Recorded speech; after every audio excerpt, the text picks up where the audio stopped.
Senli günlerimi aparma gülüm, onlara bir daha dönmeyeceğim. Senli günlerimi aparma gülüm, onlara bir daha dönmeyeceğim. Sevgini kalbimden koparma gülüm, bir daha yeniden sevmeyeceğim. Sevgini kalbimden koparma gülüm, bir daha yeniden sevmeyeceğim.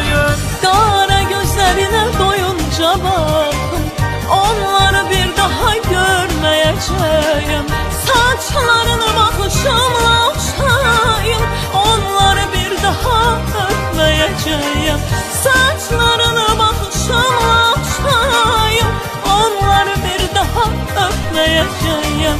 Onları bir daha öpmeyeceğim.